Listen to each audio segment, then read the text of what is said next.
Joel, it's great to see you again. I'm so sorry for what's happened in your home, your homeland, Israel, such a small country, so many people impacted. How are you doing? How are those that you know and love are doing? And how's the nation? Thank you, Jim. Well, the nation's rattled. We've never seen any attack on us ever like this. I mean, meaning we've been attacked. I mean, we're Jews. 4,000 years. We people hate us, so we get that. But let's put it this way: I was with Israeli President Isaac Herzog yesterday. He held his first press briefing for the International Press Corps, and so for All Israel News and TBN's the Rosenberg report, I was covering it, and he said something that was just hit me so hard. He said, "Never since the Holocaust have so many Jews been murdered in 1 week." And that is just, I mean, it just tells you. So we're over 1,300 Israeli Jews have been murdered this week.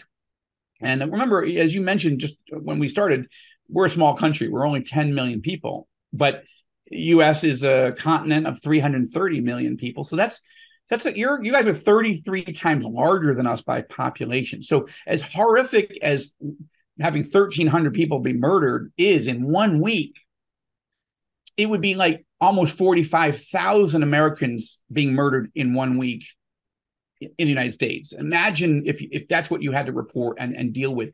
The emotional, psychological, spiritual devastation, right? 3,000 Americans were murdered on 9/11 one day, and it changed America forever. So imagine if something was 15 times worse than that. That is effectively what we're dealing with here. We're also dealing with the shock of the failure of our military and intelligence and political system to not see this coming, not have enough combat soldiers on that border with Gaza. Our own family, we live in Jerusalem. Jerusalem has had more rocket attacks against us than any other time, at least since 1967. And we run two ministries. One is All Israel News, in which we're covering, my team and I are covering what's happening moment to moment, day by day. Israel's not just dealing with the war from Hamas. We're dealing with the war from the media. Being at the press conference with President Herzog yesterday, I literally watched with my own eyes, and I wrote the column and showed the video on All Israel News yesterday. You can still see it. It's up there. But Becky Anderson, the CNN anchor, literally accuses Israel during that press conference of committing war crimes as we fight back against Hamas terrorists in Gaza. And I'm paraphrasing. Go look at the actual transcript that in the story, and you can watch the video of President Herzog saying it. He's a pretty genteel guy. He was furious, and he's like, and I'm paraphrasing him, but he's essentially saying, Becky, you've got to be kidding me. Have you been here this week? Have you seen the babies that were slaughtered? Have you seen the mothers that were slaughtered? Have you seen the parents that were shot to death in front of their children, and the children shot to death in front of their parents? Didn't you see? We took you to these places. Didn't you see where Jews were burned alive in their homes, in their cars, gunned down, young people at a music festival? Didn't you see the women who were raped, and then all the Israelis that were captured and taken to Gaza? How can you, on day 6, be accusing us of war crimes? That's what we're dealing with. And MSNBC is doing it as well. And so as this gets worse, as we shift from victim to prosecuting the war to eradicate Hamas, the world media is going to turn against us. So when you ask me how I'm doing, well, my job every day is to write and rally our team and manage and do interviews. I'm doing interviews just like nonstop, explaining what's happening because we're in an information war. But at the same time, the rest of my family are running the Israeli operations for the Joshua Fund, our ministry that has invested almost $100 million over the last 17 years in strengthening the church and equipping pastors, because the church is the light in this darkness, and they need to be equipped to help and care in a very practical way. And so that's what Joshua Fund is doing, our U.S. team and our Israeli team. So it's exhausting, but it's important. And this is why we're here. And this is why we are citizens, because this is where God has us. So I'll wrap it up by saying, I feel a little bit like Shadrach, Meshach, and Abednego. I'm asking the Lord to, or Jesus maybe in the Garden of Gethsemane, I like the cup to pass. I'd like this war to be won and quick and be over. But even if God says no, we're going to still follow him and, and try to be a light, even small and inconsequential as we are in this terrible, terrible darkness. It's the darkest hour that Israel has ever faced since our founding. Well, our hearts are going out for you and for everyone there, and we're praying hard. We want to be doing stuff, and we're in Chicago. In a few hours, I'll be doing the invocation for the Chicago City Council. You think that a resolution to condemn Hamas and to support Israel would be an easy thing to pass, but not in Chicago.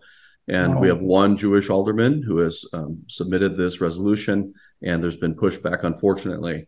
So I'm going to offer a prayer and pray for me as I offer this prayer to set the tone for this special meeting we're having today in Chicago. So there are things that we can do, but are you surprised that there are some outliers? Of course, we know the media has a slant and all that, but when you see pro-Palestinian, even some pro-Hamas protests in some of our cities, how hard is that for you to see? Well, it's very hard, but I want to make a distinction. It's an important distinction. I'm pro-Palestinian and pro-Israeli. Like Jesus it's clear in the scriptures, and you and I have discussed it here in Jerusalem. God is clear in the scriptures, Old Testament, New, that he has a special love and special plan and purpose, prophetic purpose for Israel and the Jewish people. But it's the Old Testament as well as Jesus himself who says, love your neighbor. So the Palestinians are our neighbors. So you can be pro-Palestinian, but you can't be pro-Hamas. Right. Hamas does not represent the Palestinian people. In fact, 2 million Palestinians in Gaza are living under Hamas's reign of terror. Remember, and this is an important point, Jim, for your audience and your congregation to understand, and that is this. Israel has not had a soldier or civilian in Gaza since 2005. Our prime minister at that time withdrew all Israeli civilians and all Israeli soldiers in 2005 and gave the entire Gaza Strip to the Palestinian people as a gift and said, build a Palestinian paradise. Like you have beachfront property on the Mediterranean. You have hundreds of billions or maybe trillions of cubic feet of natural gas off your shores if you want to drill. You could have a paradise. It's a gorgeous place, foreign direct investment. You can have peace with us. But instead, Hamas, this genocidal terrorist organization, took over and has created war and demonic attacks against Israel ever since. And so Palestinians live in a hellhole, but not of our making. We've been gone almost 20 years. So this is what we're up against. And so, no, I'm not surprised. But I saw the video from Fox News the other day where Palestinian American Congresswoman Rashida Tlaib was walking down the hallway, and the Fox reporter said, "What is your comment about all these Jews that have been slaughtered in Israel, including babies?" Rashida Tlaib wouldn't say anything. She said, do you condemn what Hamas has done? Wouldn't say anything. She just kept walking. Like this woman just kept asking, like, how hard is it? I don't agree with Rashida Tlaib on what she wants as a two-state solution, but she should denounce the final solution. That's what Hamas wants. They don't want a two-state solution. They want the final solution of liquidating Jews. And they said it in their own charter in 1987. So Rashida Tlaib is an example of someone who cannot separate Hamas from the Palestinian cause. But let's just be clear. There are people who can.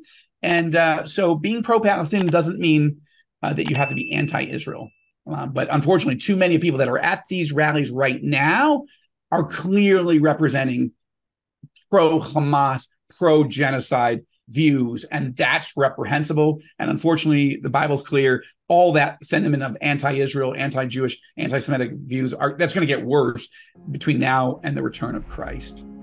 Yeah, and I think if someone's not pro-Hamas, but they're still blaming Israel in any way for this, it's despicable. So our prayers are with you, Joel, and with your organizations and your love for your Jewish brethren, but also for your Palestinian neighbors and brothers and sisters. So we know that you guys are still in the thick of it, and our prayers are going to continue to be with you. God bless you. Thank you, Jim. I appreciate it so much.